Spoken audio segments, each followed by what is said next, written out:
Existe diferença entre pós-modernidade e pós-modernismo? Nesse vídeo eu vou defender que sim, mas que não é tão relevante assim a gente realmente diferenciar ambos. Que dá para usar os dois mais ou menos como sinônimos, dá para falar de pós-modernidade ou pós-modernismo, como as pessoas usam hoje em dia, sem fazer grandes distinções. Para isso eu vou usar o Terry Eagleton, o livro chamado As Ilusões do Pós-Modernismo. É um livro, pelo próprio nome, né, ele está criticando o pós-modernismo, mas ele tem uma definição que eu acho bastante importante. Eu não gosto tanto das críticas, vou ser sincero. Não acho que ele entende, na verdade eu acho que ele tem uma série de ilusões sobre as ilusões do pós-modernismo, mas de fato é um autor sério que traz uma série de conceitos bastante interessantes e o livro vale a leitura, tá? Então pessoal, eu sou o professor Daniel Cidade. Você tá chegando agora, já deixa o like. Se quiser depois dá pra mudar pro dislike sem problema nenhum, então já deixa o like pra dar aquela engajada, né? Aquele like maroto, esperto. Ativa o sininho, se quiser compartilhar, se inscreve no canal se não está inscrito e vamos tentar entender então a distinção entre pós-modernidade e pós-modernismo. Vamos começar então com a definição do Terry Eagleton acerca de pós-modernidade. A pós-modernidade é uma linha de pensamento que questiona as noções clássicas de verdade, razão, objetividade e identidade.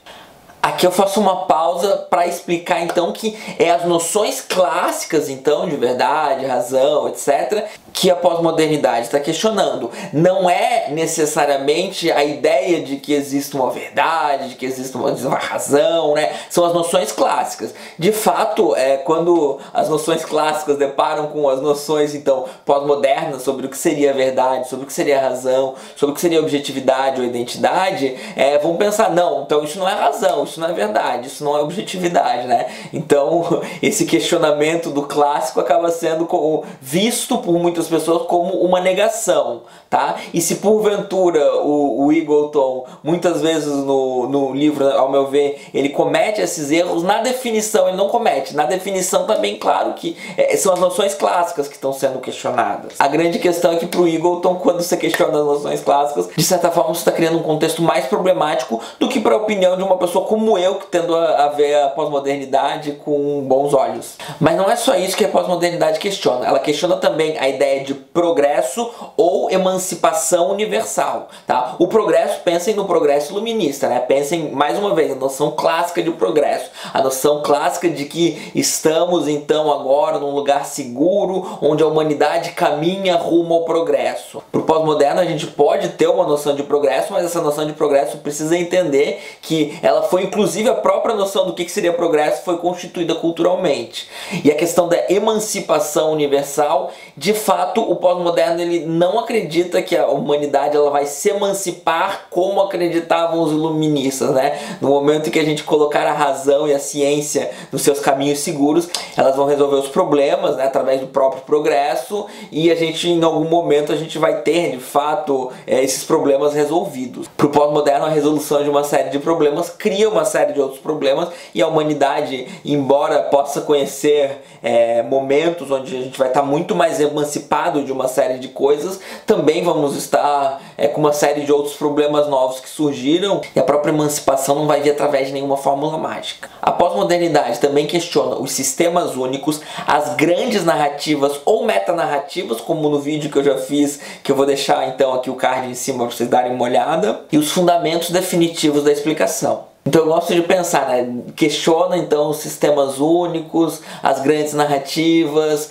né? Os fundamentos definitivos. Vamos ser bem sinceros, questiona uma série de dogmas, uma série de posições estratificadas, né? Os pós-modernos eles tendem a ver as coisas como fluxos, como mais culturais, embora dê para ter várias maneiras de ser pós-moderno, várias maneiras de questionar esses sistemas únicos. Segundo Eagleton, a pós-modernidade, contrariando o iluminismo, vê o mundo de maneira mais aberta, vê o mundo como contingente, gratuito, diverso, instável, como um conjunto de culturas ou interpretações desunificados, gerando um certo grau de ceticismo em relação à objetividade da verdade, da história e das normas. Então a pós-modernidade ela é sim uma resposta ao iluminismo, e a ideia do iluminismo pós-moderno, que é o nome do canal, é justamente entender que o iluminismo tradicional, ele de fato não entregou o que prometeu, ele de fato está filosoficamente ou socialmente, culturalmente superado,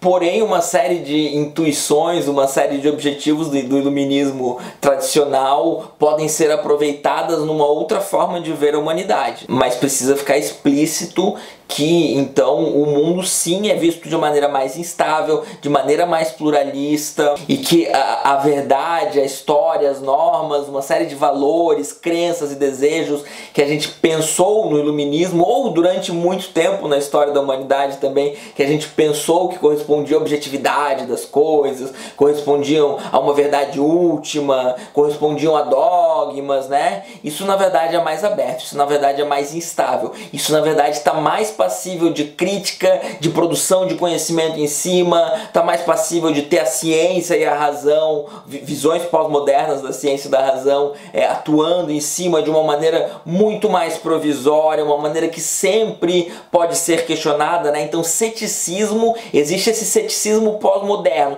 que é diferente de outros tipos de ceticismo, né? É diferente do ceticismo conservador. Então eu tenho aula sobre conservadorismo, vou fazer um vídeo só sobre o ceticismo conservador versus ceticismo pós-moderno, porque eu acho dois tipos de ceticismos bastante diferentes que faz com que a gente entenda. Mas então a palavra ceticismo ela é importante para a pós-modernidade. O Eagleton vai dizer que essa pós-modernidade ela emerge de uma nova forma de capitalismo para um mundo efêmero e descentralizado da tecnologia, do consumismo e da indústria cultural, e que isso gera uma série difusa de políticas da identidade. O Eagleton está certo quando ele fala que de fato a pós-modernidade emerge então desse capitalismo, né? São as condições materiais e culturais e econômicas e globais, né? Dessa globalização. Depois a gente vai ver globalização com Stuart Hall, que é bem interessante. Então assim, é dentro dessas condições que pode emergir a pós-modernidade.